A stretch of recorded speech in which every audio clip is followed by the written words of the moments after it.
What's happening, people? United Central here, back with another video. It's match preview time. It's the big one. You know, I'm trying to say to you, I'm with my guy, Turkish. What are you telling me, bro? It was the big one. It was the big one. I don't know what it is anymore, but yeah, Listen, I hear you. I hear you. It's become like a mediocre banter FC. You know what I'm saying? Trust me. Battle of the Fallen Giants, bro. Battle of the Fallen I was going to Giants. put that as a title, you know? You know what I'm saying? Yeah, I was going to put that as a title, Battle of the Fallen Giants, but then I thought, I don't want to get the Arsenal fans get me excited because obviously they're thinking Arteta's going to bring them the new wave in it. You feel me? Right, that's kind of been deflated over the last few weeks. I can't even lie to you, fam. The attacking and creativity. But we'll talk about it anyway. I'm good though. Yeah, we'll talk about it, man. What are you saying though? Everything blessed though. Yeah, I'm good, fam. I can't complain, man. Obviously, I got this to do. I got me and Rants after at 6 o'clock. Tomorrow, you're on my channel, so we're back again tomorrow, 6 p.m. So yeah, man, I can't even complain. Everything looking good until Sunday 4, where I think it might go pear-shaped. But what are you telling me? Yo, listen, I'm blessed, man. You get me? It's Friday. You know, I'm trying to say to you, even though I've been off for a week, you get me? Man, still blessed. Someone saying Rashford versus Aubameyang. You know what I mean? Someone saying Saeed Trap, man. Yo, listen, we're humble lifestyle, man. You feel me? Like, come on. You know what I'm trying to say? Come on, man. Come on. You know what I'm saying? But yeah, man, before we start this video, guys, please smash a like in the video. Have a feeling this is going to be a real one, man, where we just like delve into the realness. You feel me? Like, before we start this game, obviously, like, we'll touch on Arsenal in a bit, but let's just talk about the tradition of this fixture, man. Like, how bad has it fallen, man? I remember back in the day, I used to go to my uncle's house, you know what I mean? Thierry Henry, when he had that little chest one over the top, you know what I mean? I don't know who our keeper was. I think it was Barthez or something like that. Yeah, Barthez, tested it, you know what I mean? Over the top. That was my first actual, like, watching United football. You know what I'm saying? That's when I started in love with Man United. How bad has it fallen, Turkish, man? Come on. No, you know what? Like I said it to someone yesterday. I forgot who it was, but it's like back in the day, yeah, the build up to the Arsenal United game was like 2-3 months prior. Even before the season starts, everyone was looking at that fixture. You know, all eyes were on that because more often than not, you see the title winners win that game. You know, you get that from that game. And now it's so far from that you don't even know if the winner's going to make top 4 anymore. Do you get what I'm saying? Like in the past 2 years, you haven't beat us in the league, yeah? But you finished above us and got Champions League. So to all these fans that just ride off of that one W, yeah, because a lot of Arsenal fans do that. Yeah, it's about waiting until the end of the season. I don't give a fuck if we win or lose tomorrow, as long as at the end of the season we are in the top 4. Do you get me? That is the target. Yeah. Obviously, winning tomorrow helps that. But in essence, it's not the be all and end all anymore. So yeah, it's come off a long way. That's mad, you know, when you say that, because are we in a moment where obviously like, I still regard United as always wanted to challenge for the league. I feel like the same with Arsenal. We should be in and around that kind of challenge for league. I know that is gone away from that for Arsenal by United, but like for you, where do you see Arsenal right now in terms of like a kind of an empire? You know what I mean? Because I think still Arsenal biggest football club in the world, man. You know what I mean? I put them in that kind of bracket. Where do you put Arsenal in that mode? No, we're definitely one of the biggest. You know, there's no argument about that, especially fan base wise. We've got a mad fan base worldwide. We are one of the biggest, but that doesn't mean fuck all anymore. You know, and a lot of these clubs and owners have started chasing that now more than chasing winning and building on the reputation. A lot of the owners that have come in the last 10, 15 years across most clubs, they're more interested in the financial and the commercial side of things more so than the footballing side. I'd say Abramovich, yeah, he's someone that's interested in the footballing side because he's a winner. He wants to win the biggest trophies. And in turn, it makes your club bigger. So that's what I don't get about some owners. Do you get it? So yeah, fam, I don't know, fam. Nah, you know what it is, yeah. Like for me, obviously, we've put in our kind of financial issues to one side. We forgot about the football. That's why I put Arsenal together, because we used to play beautiful football, the history, the rivalry. You know, I'm trying to say that. I remember that game. You know, what I'm saying, where we beat your 49 unbeaten record. You know what I mean? There were the days when we used to focus on the football. I feel like now it's almost a case of now. You know what? How can we get the best commercial deal? You know what I mean? For me, Aubameyang, when I look at it right now, I look at it as a top goal scorer. But have they just kept him for the commercial value of the football club? You know what I'm trying to say? When we were looking at Sancho, I didn't look at Sancho thinking, right, you know what? They're bringing in for the football aspect of it. Yes, it's going to make us a better team, but did they look at it and think, right, number 7 shirt, you know what I mean, commercial, you know, beside of it? Like, I look at the both two teams together now, I just look at it, I just try to make it, like, the Partey side, look, for me, the commercial side of it, like the song, you know what I mean, Partey coming forward, did I think that was that more towards the commercial? If you wanted it, you would have bought Awar. Awar was a footballing signing, but Partey was it? You know what, African player, you know what I mean, suits the African, you know what I mean, people. Do you know what I'm trying to say to you now? Yeah, 100%. That plays a part now, and at Arsenal, it definitely, and at United, it definitely plays a part. Like you made a good point. Back in the day, yeah, signings used to come out on the day. You used to find out on the day. They'd come out with the manager, sign the contract, and you found out on the day that we're going to buy him. And then all they need to do is do their thing on the pitch. Now clubs are thinking about how can we advertise this guy.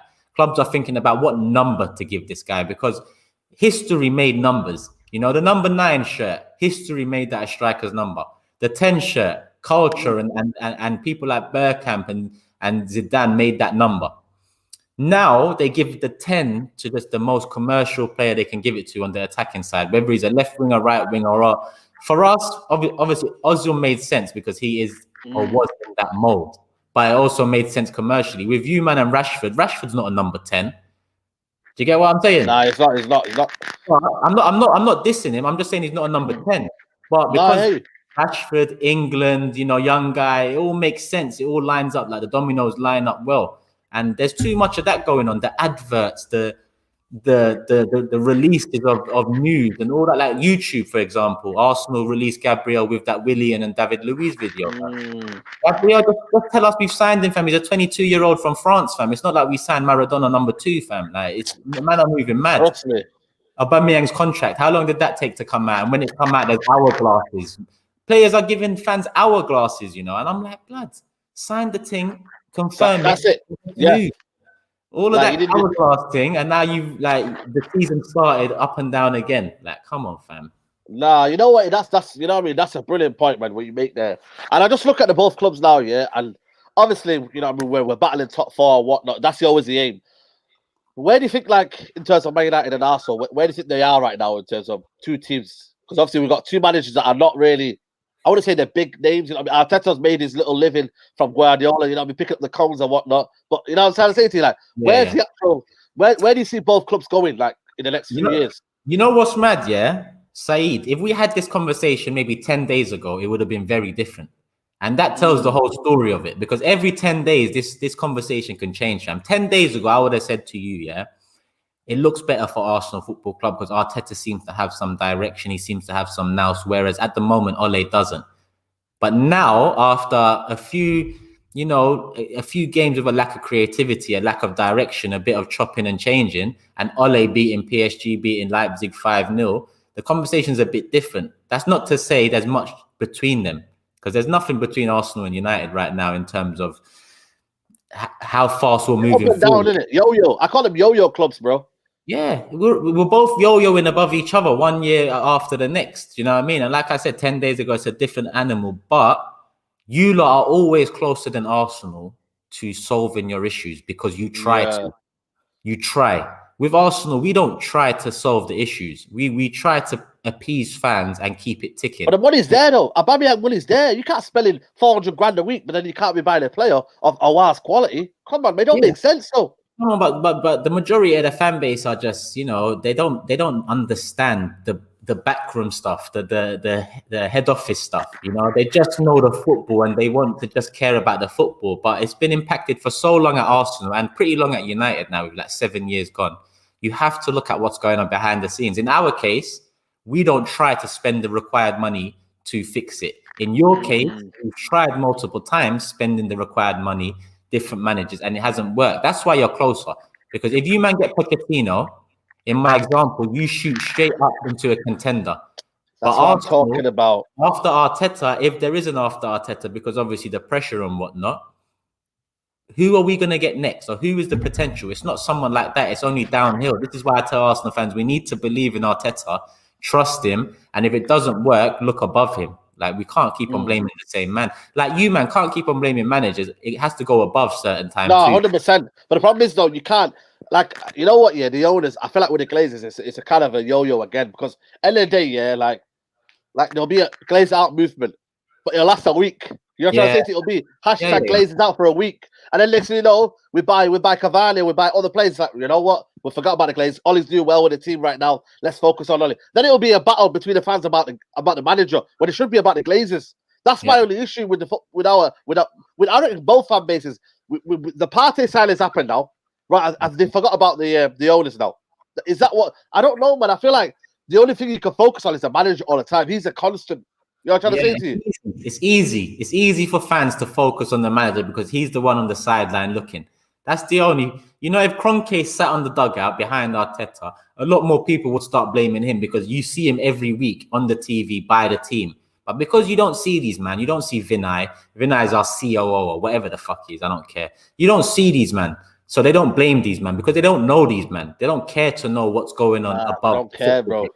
You know, but then they can't have a informed debate with man about the reality of the situation. Car, you can keep blaming managers after manager after manager, but if the same problems are creeping in, which is the same at Arsenal and United in terms of similar problems over the years, who do you blame next? It's the person that's making the decision to put this person in charge, which is Glazers or Kroenkes.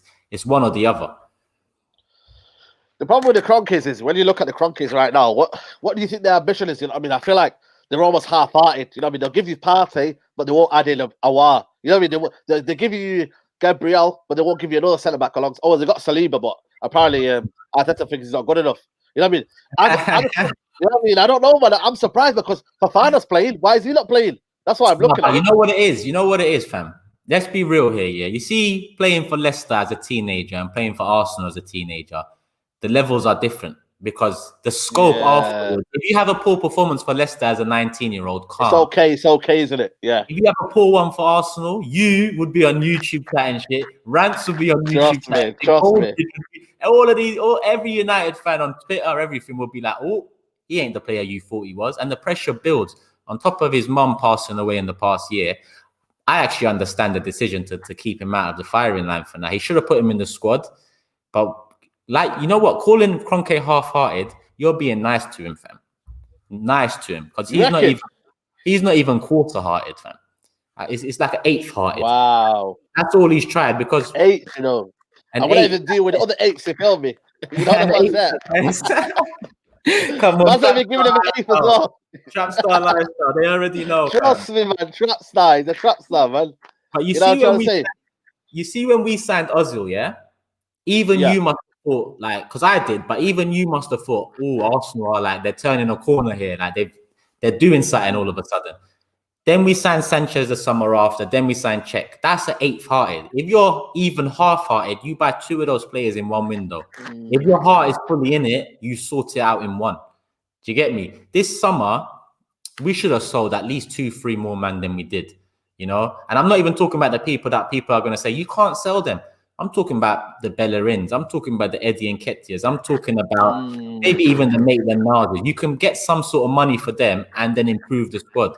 But you haven't done it. So don't just talk to me about spending. It's how you sell players too. And you're not doing anything right. But that shows the flaws of the owners. They can't get a recruitment right. That's why they're keeping them. You know what I mean? I don't think they can sell Bellerin. They can sell Nketiah. They can sell all these players because they don't have the proper recruitment system for that. You know what I'm trying to say to you? So maybe they're trying to, you know, do it one by one, jigsaw by jigsaw, because they are basically flawed. I mean, they're flawed because they can't do a proper recruitment system. When you look at it, you're right, and 100%. Like Wenger and Gazidis got it wrong, and they got kept on for too long. You know, Kroenke's first mistake was that. You know, he kept them on for too long. He allowed them to make mistake after mistake till we were fucked. Okay, you let him go, but the year you let him go, you signed 2 strikers and you sign a number 10 to a 350k contract. Then you bring in a manager that doesn't play a number 10 and plays 1 striker. So already the fans are like, we want Oba and Lacazette in the side, and already Ozil's problems start from there. So since Wenger, we've talked more about, let's say, Mesut Ozil and Unai Emery's problems and now Arteta's problems, more so than Kroenke. Kroenke is the man that ruined Wenger's legacy at the end. Kroenke is the man that turned a lot of fans against Wenger at the end, but he's got away with it. Like, he gets away with everything he's done so far. Is there a way that you'll go? Because you started the movement. You know what I mean? How is that going so far, like, in terms of the Kroenkes ever leaving? You know what I mean? Is it sustainable, though? Is it sustainable? You know what it is? You know what? Maybe about, I don't know how long ago it was. Maybe about 10 years ago, there was another movement. I think it was Black Scarf AFC or something like that, where they did protest against Kroenke and him coming in. He wasn't full owner at that time. obviously over the last few years it's quietened down. We had We Care Do You last summer, yeah, where a group of fans got together to project their opinions and whatnot. But We Care Do You this summer came out and said we're happy with how it's going. But in the years since, we've sacked the manager and we've gone 8th place position, and we've brought in a manager with no experience, which is fair enough. It's a risk, but you got a manager with no experience. You got to back him though. You got to back him. But you got a technical director with no experience, Edu. You've got Vinay, CLO, with no experience. So all throughout the hierarchy, you've got no experience, fam. So there's not that one person there that's going to take lead and say, listen, I know what I'm doing here. So you lot come around me and we'll do this thing. Right now, it seems like we're putting a lot of faith into Arteta. We've given him the manager role, you know. The head coach role has gone his manager. Like that, bro. Like that, bro. Like that. Flick of a switch. Like that. So we might give him all the authority that Wenger had a few years ago and make the same mistake we did then with a manager that's not even as experienced or as legendary as Wenger was. So we're just roundabout, fam. You know what? That's roundabout. You know what I'm saying? And obviously now you've got Arteta in there. He's right, fam. You know what? He's right. Lauren's right, because man try. The one thing about the Glazers is, as much as they've taken out their peas, as much as you lot make more money and you spend a lot more. Like over the last 5-6 years, Man United have probably spent as much as any other club out there in the world. Maybe not PSG. And that's trying. Yes, they could do more because you're much bigger than that. Over Kroenkes, I'm taking Glazers, and that's sad to say because they're both evil. Do you get it? But you know what they've done though? They've used the club's money though. That's the problem. They've not, you know how the City have done it, where they spent 1 billion to the football club. What the Glazers have done is they've used United's money and used that to spend on the players, and that's why we're pissed off. Because in the end of the day, for the last couple of years, the net spend has been around average about 100 million. For a football club of Man United stature, should not be spending 100 million net spend, man. It should not happen, man. And that is where the United are pissed off with the Glazers. That is what's happening right now. Not the best recruitment system. Not sporting director. Woodward is making the choices. Woodward, a banker. This guy's a banker. And he's making choices about, you know what? For me, Igalo should never have happened. You know what I mean? If you wanted to be serious here and we're a proper football club, Cavani doesn't come to the football club. You go and buy a top striker in his position. You know what I'm trying to say to you? Sancho should have happened. You know what I mean? All these positions, centre back should have been bought. You know what I mean? For me, I love Harry Maguire. Everyone knows that. But was it worth to spend 8 million on Maguire when you could have got like a 40 million good defender out there? You know what I mean? There's so many top defenders out there. 50 million on Upamecano. You know what I mean? Jonathan Tah. There's so many defenders out there that you could have spent it on.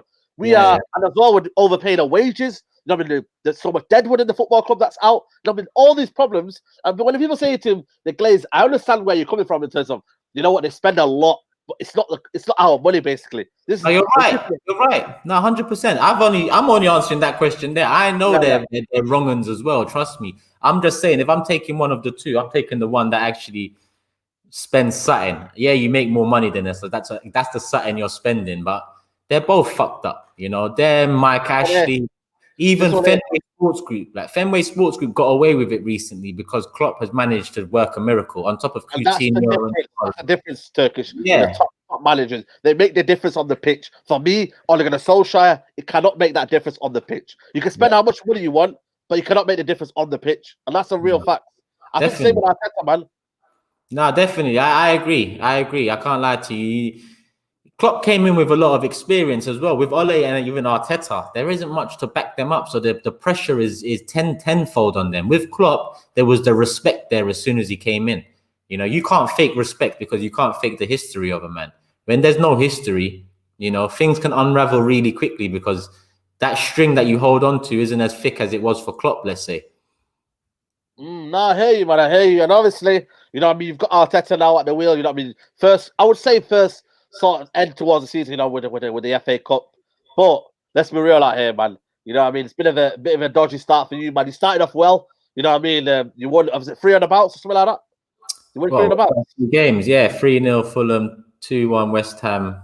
You know what I mean? Willian getting assists here and there, thinking, yo, what's going on here, man? You know what I'm saying? But, yo, I know that's going to vex you because this guy's got his assist for the season now, hasn't he? You know what I mean? You got him on up, bro. I showed, man, this summer, you know. I was telling Arsenal fans this summer, take it easy, blood. We was linked to Coutinho. You said it, man. I remember saying it.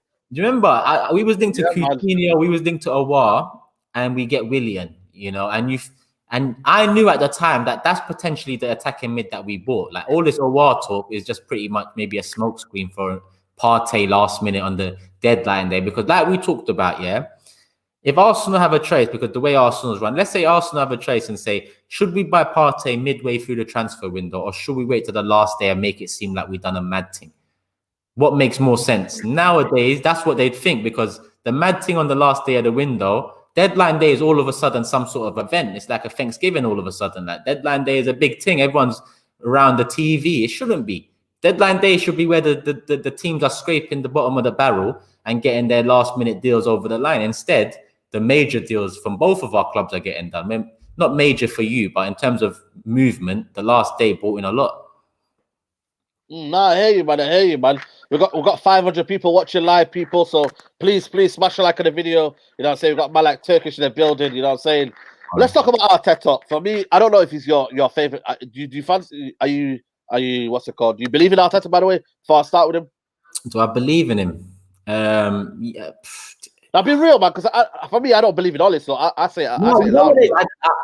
I can't say I don't believe in him, but I'm closer to believing in him. But in reality, I don't know what the hell is going on. Do you get it? Like he's saying that he's being backed, and that's probably the first lie that I think he's told. Before that, I believed in him 100%. Now, maybe not so much. So I believe in him, but not 100%. We call Oli, like, for me, I always call Oli like the shield between the Glazers. You know what I mean? Because he'll back the Glazers no matter what. When you look at Arteta, yeah, you look at Arteta right now. He's living comfy, man. It's his first proper job, yeah, and he's Arsenal manager. You know what I mean? Why would you go against the board? Someone that gives you that kind of power so soon on. Yeah. Do you think? Go on. You see, my thing is, yeah, wouldn't you stay at City then? Instead of taking in the risk of coming Arsenal, you could have potentially taken over. Maybe it's the arrogance in it of a manager, being a manager. The way he looks around and thinks, "Right, look at me, I'm the manager." You know what I'm trying to say? Some people need the arrogance in life, though. Maybe. He does. I don't know. He doesn't come across as arrogant, but I don't know the man, innit? You know, people can paint one picture on YouTube or on the TV or on the media, but behind closed doors, there's something else. Obviously, even with the way he dealt with Mesut Ozil and Guendouzi, for example, you can see there's a ruthless side to him. And he doesn't come across as ruthless, but you saw it now. So he is ruthless, you know? So who knows, fam? No, but with Arteta, yeah, I'm not going to lie to you, man. When I say, you know what I mean, man, like Spanish Tony Pulis and that, I'm not bantering it, you feel me? Like, I know he's a good manager. But when I look at him... It's got to be done, though, fam. I hear that. Nah, I know what it is, yeah. For me, when I look at him, I just feel like the shackles are not there, man. He's not letting the shackles go. You've got quality players, man. You look at Aubameyang. You know what I mean? For me, I know I call, like I said, like a fraud because I feel like he's not a 50 million pound player, but you've got good quality players. Arsenal have always played attacking football. You know what I mean? Under Arsene Wenger, at least what you're getting is good football. You know what I mean? You sacked Emery to play. You sacked Emery, who I thought played all right football, sometimes not as good as what people wanted, but Arteta, for me, is he trying to change the culture of the football club too soon for you? Because Arsenal have always been known to be good football. And we've always been known to have our legs open at the back. I lie? Yeah. No girls and that stuff. Our legs was open for a long time, fam. So I can't lie to you. Arteta's come and closed them legs a little bit, you know? And in closing them legs, he's had to use more bodies to do it, let's say. And in reality, I know if we start being a bit more expansive, like let's say against United, we push the boat out a bit and go 4-3-3 and say, you know what, let's take it to them a bit. We can get pammed 3-4-0. We can get pammed just like that, you know. But then Arsenal fans will turn and then criticize Arteta more because in hindsight, they won't look at the fact they wanted us to be more expansive. They'll look at what just happened. You know, Arteta was asked in an interview recently, he said, they asked him about, you know what you just said? They asked him exactly, are you sacrificing the Arsenal way after the Liverpool game, yeah?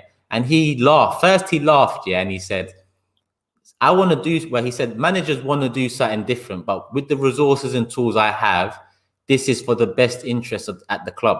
So he's basically saying, I want to do more than this, but with what I have right now, I can only do this. And I can only do this because it's the one that's going to get the most positive results. Maybe not performances, but results. That's what I took from that. So, do you like the style of football, though? Do you like the style of football?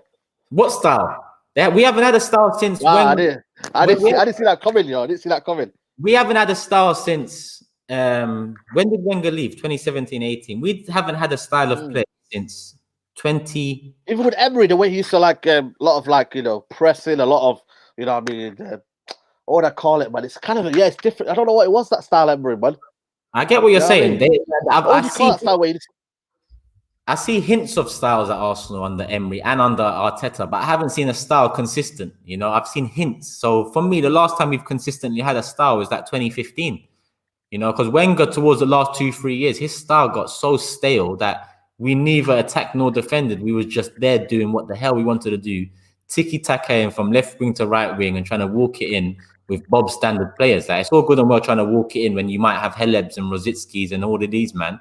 But when you're trying to walk it in when you're dealing with the Walcotts and the Jovinios of this world, yeah, it's a whole different ball game, fam. So style of play for me, I don't know what the hell it is anymore. I can't wait for a manager to really bring it in. Yeah, but like people are saying here, someone said it played out from the back. The way he kind of played out from the back is that not a style? Like that goal that he scored against Fulham, where he played out from the back and then Saka played it to Aubameyang, that left-handed sided goal. But sometimes you're not going to always get that. That's the thing, though, and that's my worry. Same with Ole Gunnar Solskjaer. It's almost like pragmatic. You get it in moments, but you don't get it consistently. And that, for me, is the sign of a top-class manager. You see it day in, day out. You see the same rhythms, same patterns of play every single game. That's what you call a top manager. I don't know if I can see that for Arteta, because against Leicester, I thought, come on, man, you're at home, man. You know what I mean? Yeah. He has to push the ball out a bit more, man. Carl, like you said, when you're at home and you've just come off the back of 2 L's over a few weeks against City and Liverpool, which we can accept. Leicester, we can't accept. Leicester, you're going to start being asked questions. And like you said, it's about consistency in a style. Because just because we've seen hints of a style here and there, I don't know what it's like at Old Trafford, yeah, when you used to go games. Oh, they're going to freestyle in it, you feel me? That's why I say, you see Emirates, yeah? When Emery was trying to play it out the back, and when Arteta was trying to play it at the back early on and would fuck about because our players can't really play out the back, fans are chanting, fans are moaning online saying, kick it long, stop playing out the back. But who are we trying to get to? Because the teams that we're trying to get to all play out the back. There's no compromise there. They're all starting football from the back, from goalkeeper. So you telling a manager or putting pressure on a manager because it's going wrong, it's not the manager you need to put the pressure on. It's the players who can't accommodate to the style of play that requires winning. That's the style of play that wins in the past 5-6 years. And if players can't do it, it's their fault. If a manager is trying to bring that in, it's not his fault. Yes, we can hoof it long. Yes, you can start playing route one football or bypass the defense. But in reality, you're not going to catch the top teams doing that. Are you missing creativity? Man like Ozil, you know what I mean? Man like Ozil, You know what, man? Let me put my point in here, yeah. I don't understand why a club of Arsenal stature. I understand, yeah, you know what? Big up to the Chinese Muslims, you know what I mean? That are, being suffering around the world, you know what I mean? For me, I understand where they're coming from. Arsenal do not want to get in a political battle. I think this is what the problem is. There's a political battle going on, and Arsenal have got investments in China. And what they're doing is they're protecting their investment. They're protecting the brand of Arsenal because they know Ozil has come after the people of China because of the oppression of the people of Uruguay. You know what I mean? And there's a lot of things going on in Uruguay. People don't realize it. Yeah? And for me, Ozil has come out here and defended them people and said, listen, what's going on? Ozil has come out. Arsenal, for some reason, because at the end of the day, he has not done a disciplinary problem. Has he been late to training? You know what I mean? No. Has he said anything to the manager? No. There's something going on here, and I'm adamant, man. And I'm team also, by the way. I'll be right. I'll be real. You go on. Let me tell you a couple of things because you're wrong at the last bit there. Yeah. Go on.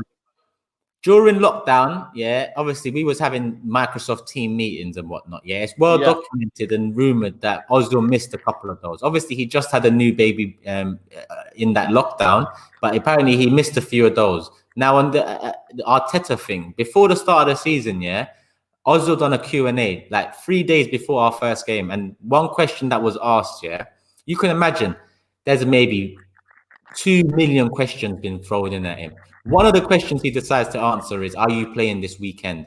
He says, I'm fit, I'm healthy, but it's not me who picks the team. Yeah, this is before the first game of the season. Yeah. So don't you think that's basically saying, come on, Arteta, because the pressure I'm putting on you now.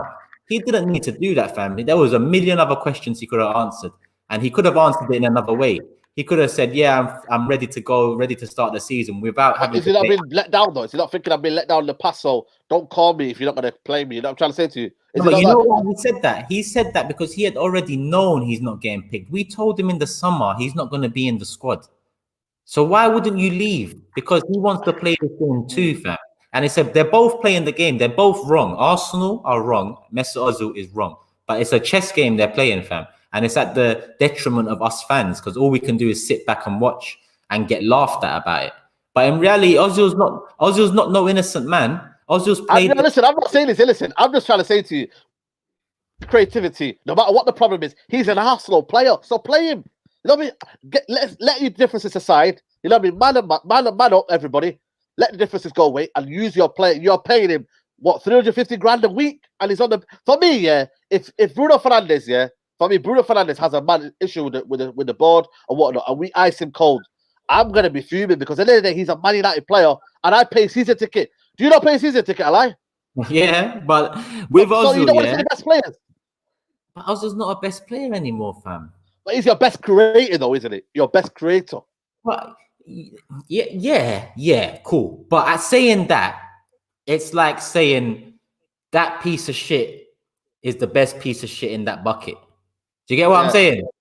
Yeah, in a bucket of shit. Like you're picking out like the most polished rotten apple out of the lot. When in reality, yeah. And then who loses out though? The fans lose out though. You don't get top four. You know what I mean? Arsenal not buying anyone. They're not buying the recruiting anyone. Got that top four with Ozil starting week in, week out.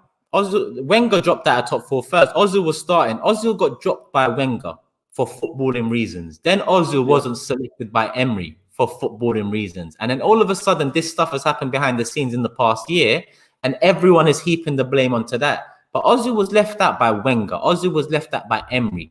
And now he's being left out by Arteta. Yes, there's other things that have come about.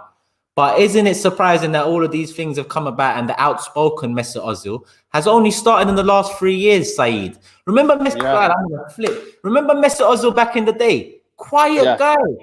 But knows like social media. He was just quiet. He was like, now all of a sudden he's like, he talks for every problem in the world. He speaks for every like issue in the world, and he's a golden. I'm not gonna lie, from my point of view, I love that because he's showing a kind of a different side to him. He's a footballer, but now he's becoming like he's got a following though, hasn't he? You know, he's got a following. You know, he's gonna, you know what I mean, like. So it's James. You know, these men got followings for reasons outside of football. These men got following for, you know, whether it's religious reasons, whether it's nationality reasons, whether it's how good their hairstyle is on a certain day or what gel they use. Like the James and Mesut, they haven't got that following from football. It's from the other things, you know. And Ozil utilizes it very well. James, I don't, you know. Well, we'll find out at Everton. Do you think he's trying to be the victim here? Is he trying to be the victim? Do you think he's trying to be a bit? What he said? That what he's saying? Of course, bro. He is playing the victim. If a man tells you, "I'm not going to use you this season," and you wait 3 months, and as soon as it comes out that you're not going to be used, you come out with your PR machine again. It's like chess. It's chess, fam. It's a back pocket move, and that's the game he's playing. So he's trying to play the victim and come out with the trump card in this situation. At the end of the day, people need to realize he initially got dropped for performances. All of this stuff came after. Even last season, Saeed, I brought it up on another thing. He played 18 games last season, started 20 he didn't start, and the difference is in stats. Our win percentage when he didn't start was 45%, 27% when he did start. Our average goals was the same. The goals conceded, we conceded more with him in the squad. Our points per game. Wow, got stats ready, you know. Stats are ready, you know. Come on, yo. Yeah, you see it there. Look at that, clean. Yeah, I can see that. 2018. So that's fair. That's a fair comparison. And you know and you know what works against him? I mean, what works for me? Most of the ones he didn't start were under Emery, where Emery fucked up at the end, where we took L after L after L. So how is his win percentage lower with him in the squad? It's mad. It's mad. For me, I'm going to close this bit on Ozil. For me, when I look at it, I'm thinking, you know what, man? I see a player there who for me, is still an Arsenal player. Why would you not use him when right now, it's dog eat dog in this title race, in this top four race, in this whatever you call it. You've got to be For me, I understand where you're coming from. You know what? You've been let down by Ozil. But for me, when you look at it and you're thinking top four, I've got a player here who could be creative. I mean, you look at the game now against United. How do you win against us when you've got no creativity? Fam, we wouldn't win with Mesut Ozil in the side either, fam. We would not like that. That's not the be all and end all. Off the bench. Not even off the bench. He's never been an off the bench player. Even when I loved him in his prime, he could not make an impact off the bench. He needs the game What's to he run. gonna do now? What's he gonna do now? How long has he got left his contract? That's it. About 10 months, 9 months, July, innit? So whenever that comes. Yeah, someone say Statman Turkish, you know. Come on. Come on. Enough about Ozil anyway, just because you got a Turkish. Man. I mean, I think I touched a few nerves on that there, yo. Chardy, man. You know what I'm saying? But let's talk about, anyway. Yeah, but let's talk about the game. Obviously, for me, it's going to be one of them games where we're in a roll in a minute. We beat RB Leipzig 5-0, but we struggled at home. We haven't won at home this season in the Premier League. It's a big, you know what I mean? For us, it's a big thing for us. We've got to win this game. I don't know what Arsenal are coming in. What's the mindset of you? Are you looking to get a draw, a win? What's your overriding feeling? Look, we've taken 2 L's in a row, yeah?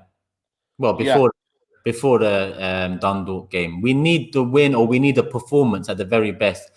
I'll take a draw because the form says United are on top, you know? And when you look at the players you possess and the problems we possess in creativity, it doesn't bode well. So I feel like United have the edge on Sunday, but Arsenal need to pull out a performance at the very least, and that performance needs to result in a point at the very least, because I'm tired of... So you're going to do a Chelsea then, yeah?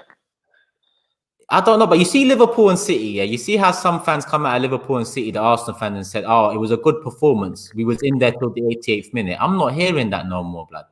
Like, if it's a good performance, you get something out the game. Like, I'm not hearing that. So we need to go for it, but we need to keep a balance at the same time, because United's attack is problem.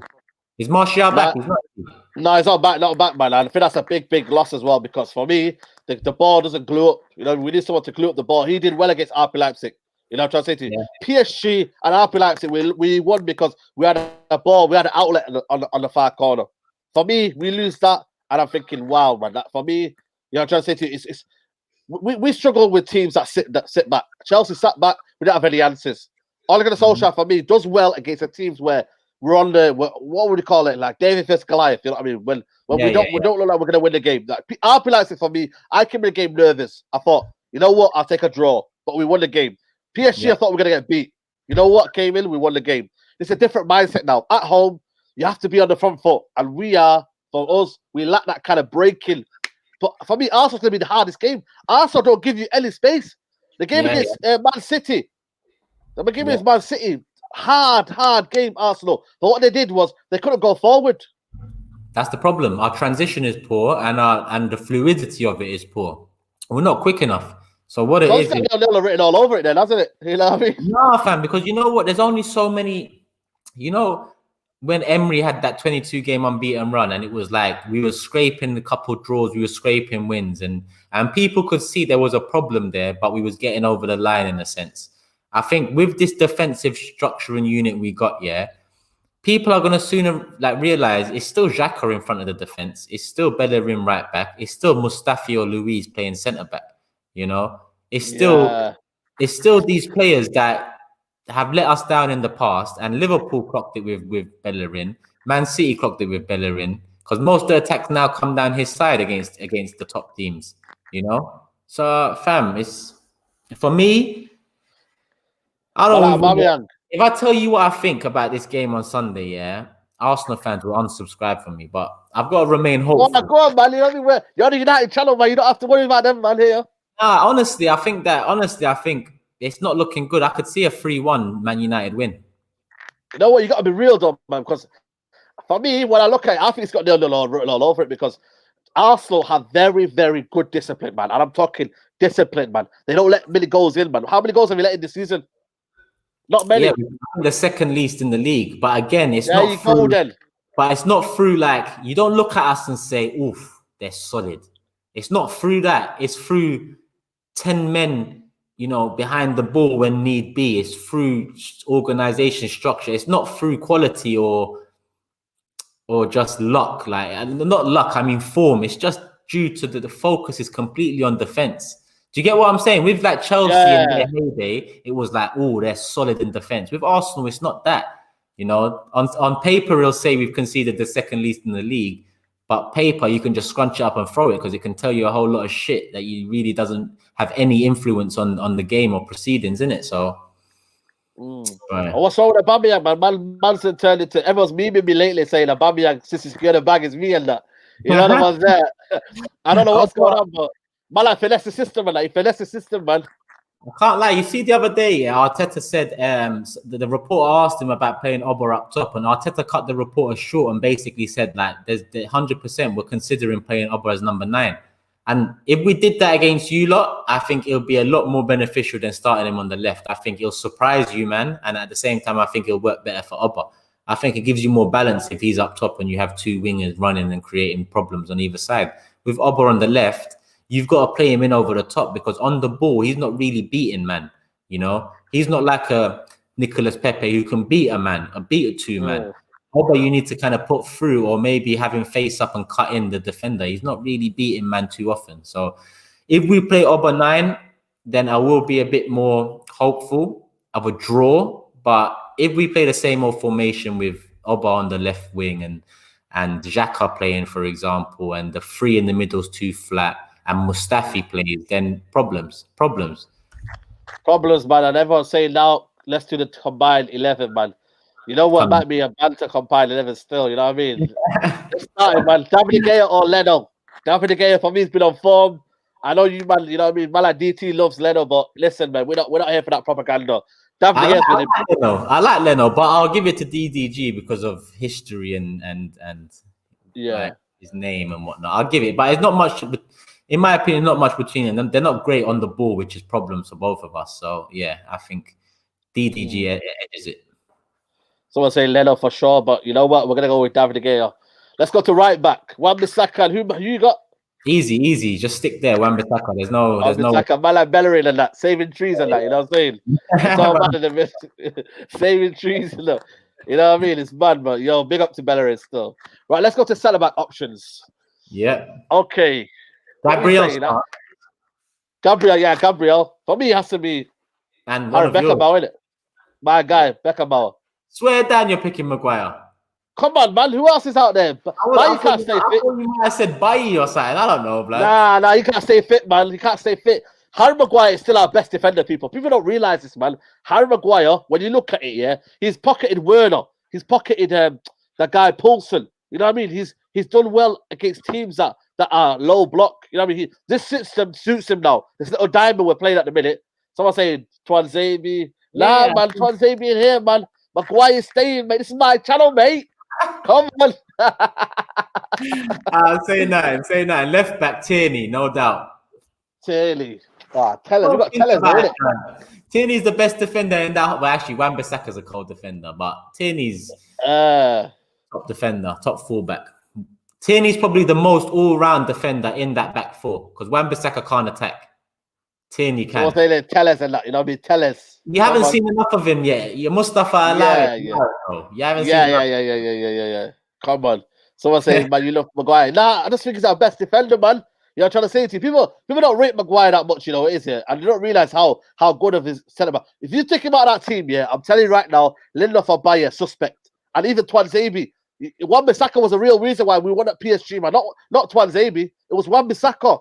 So allow that, man, yeah. With the Maguire thing, the price tag fucked him at the beginning. There you go, then. Last season, you, man, achieved your target of top 4 with him. So, okay, respect to that. And this season so far, as a whole team, you've been up and down. So, again, I get it. Because it's happened to Arsenal too, where it's you pick at certain players, but in reality, it's a consistent thing over a period of time. Imagine Mustafa said Turkish is biased. Yeah, when did he say that? Of course, it's going to be biased. Arsenal fan. You know what I'm saying? Yeah, I'm the most down to earth one you'll find. What do you want to play then? What do you want to play? 4-3-3. I'm giving you Maguire in the middle. 4-3-3, 4-5-1, 4-4-2. What do you want to play? Let's just go to. All right, 4-3-3. Let's pick a holder in that midfield. Who are you putting as a holder? For me, it's got to be Fred, man. Fred. Partey. You're forgetting. I don't know either, man. Fred's been unbelievable this season. Saeed, I'll leave the studio right now. Are you telling me Fred over Partey, fam? Partey, man, he's looking like a My BTEC people are out, man. Michelesian and that. BTEC Michelesian and that. What are you saying, man? Are you mad, bruv? Do you know what Partey's done at Atletico over the years for you to? Yeah, but we're talking about form, man. Form. Come on, man. Are we talking about ability or form? Partey started one game for us, fam. Don't talk about form. We have to talk about his Atletico thing as well, blood. You're forgetting. He's getting shouted at by Simeone. Shouted that. That's the only reason why he's all right, man. Did you see how upset Simeone was that he joined us? They was bare upset, fam. Nah, it has to be Partey, man. Yo, have you watched Fred, though? Have you watched Fred? You know what? Fred didn't get the respect he deserved like before. He's starting to get it now, but he is not touching Partey, fam. I can't lie to you, blood. He's not. And I'm not a biased guy, fam. Partey is different gravy to you know what, man? Because of that song you did, I'll give you Partey. You know what I mean? Party hard, you know what I'm saying? I'll give you that one, man. I've seen him play bare time. You know why I've seen him play bare time? Because Atletico, I can't lie, I've respected them bare over the years. Simeone, if you watch back my interviews, it's him I've wanted as manager when Wenger got sacked and when Unai Emery got sacked. Like Atletico, you have to respect the team on a budget like theirs that reached 2 Champions League finals, that win with Messi and Ronaldo in the league. You got to respect that. So I've looked out for them, fam. Hey, you know what? I'll give you, because it's a holding, I'll give you Partey. Right, let's go to left of the midfield. Then it's over to you, fam. It's probably I'd do Partey, Van der Beek, and Pogba. That's what I'd do. Nah, I'm gonna go for Bruno and Pogba. Bruno. Yeah, I put Bruno and Pogba there. Bruno, Pogba. I'm a big Van der Beek fan. I'm a big Van der Beek. But for me, he's not played this season. I've not seen enough of him, man. You know what I mean? So I'm gonna give it Bruno. For me, been the best Man United player since he's come to the football club. You know what I'm trying to say to you. So for me, everyone say there, Pogba, Bruno, man, come on. Right, let's go to the forward line. This is where it gets a bit interesting, you know what I'm saying? Because you can't say Pepe because he's been whacked this season. Come on, man. You can't put Pepe in there. Yeah, but at the same time, who's your right winger? So I'm gonna put Mason Greenwood on the right hand side. That's all mad, fam. You know what I would do with the front three? You say your front three and I'll say mine. I'd put Rashford on the right. Right, he's a left winger.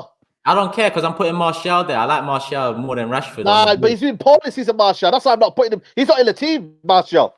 Like, because you got a red card, fam. What do you want from the guy? He's suspended, isn't it? Nah. For me, he's not scored this season, man. Apart from the Champions League, I would do Rashford on the left, Mason Greenwood, Aubameyang up top. I'd do Martial, Rashford, and Ober up top. That's what I'd do. Wow, that's a bit of a sticky one, man. Everyone saying Rashi, Aubameyang, Greenwood. A lot of people saying Aubameyang, Greenwood, Gunwood, Martial. You know what I like as well? I like a wing. Like, you see, when I pick threes or when I have for Arsenal, I'd like Saka left wing, I'd like Ober up top, and I'd like Pepe right, because you have one winger that cuts in and you have one winger that goes to the byline. If you play Rashford on the right wing, he's right-footed, he goes down the line. If you play Martial left, he cuts in. So you got that mix. That's why I like that. If you play Greenwood, what is wrong with people, man? Like, for me, balance, man. He's not playing well this season. I'm putting on form. We got the Arsenal fans in the building, fam. We got the Arsenal fans here today. Yeah, Arsenal fans in the building, you know. Put some respect on Martial's name. Now, for me, I'm just saying that he's not been playing well this season. That's why I'm picking Mason Greenwood on the right for balance. Then you put Rashford on the left, hot form. Put Aubameyang through the middle. That's what I would say. I'm not going to argue with that because it's again like it's like a banter 11 right now. The way our two teams. Yeah, banter 11. You feel me? It's a banter 11. But at the end of the day, we both don't have a fucking adequate right winger. Let's be Pepe should be for us, but at the moment we both don't have one. So I'll give you Greenwood, but I'd pick Rashford just to fit in Martial on the other side. All right, and we're gonna go with our score predictions. How do you see the game going? Give me a little. Let me give you two, yeah? Let me give you two score predictions. If Arteta does what he usually does, I'm going to say 3-1 United. But I'm going to say 3-1 United. But if he changes it up, maybe puts Ober as number 9, and he goes with a bit more attacking intent, then I think a 2-2 draw. So I'm going with both of them. Go with both, yeah? So 2-2 draw. But if Aubameyang plays in there, okay. I'm going to go with, if we play our same formation we played in the Champions League, I think we'll win the game 2-0. 2-0 United. But if we go with if we play a 4-2-3-1 and we have McTominay in the pivot and we have Daniel James starting and we have Mata starting, then I think it's going to be a long, long day for us. I think it's going to be a 0-0. It's going to be a kind of a boring, boring draw. So for me, 0-0 or 2-0. No, it's mad that we're making 2 predictions, but this is how it is, guys. You gotta be done, fam. You gotta, fam. It's all mad at our clubs right now, fam. It's I'm not telling just you, one bro. thing. I'm telling you, man. You an L or a D. It could be all of them. Exactly. But yo, guys, it's been a pleasure. Turkish, man, like Turkish. Plug your socials, bro. Come on, people. Turkish LDN, Insta, Twitter, and YouTube. I'm on with rants in 10 minutes on my channel, so make sure you come. Man, come on. Come on, man. Come on, man. Blessed for having me. You know what I mean? Blessed for having you, bro, on this channel, man. You're on mine tomorrow. Yeah. By the way, yeah, guys, just to let you know, guys, I will be on Turkish channel tomorrow. What time, bro? 6 o'clock, yeah? 6. Yeah, 6. 6 o'clock, man. I'll be on Turkish channel tomorrow. His channel is right there, so make sure you subscribe to him. You know what I'm saying? Big up Turkey for coming on. But guys, we've got 900 people watching right now. Big up to you, man. You get me? Like we're just literally we're 2 real fans here. We're 2 opinions. We don't give a shit what people say. You know what I'm trying to say to you? You like it or you don't like it, you feel me? But guys, first of many vids, man. First of many. Come on, man. You know what I'm saying? It was first of many videos, man.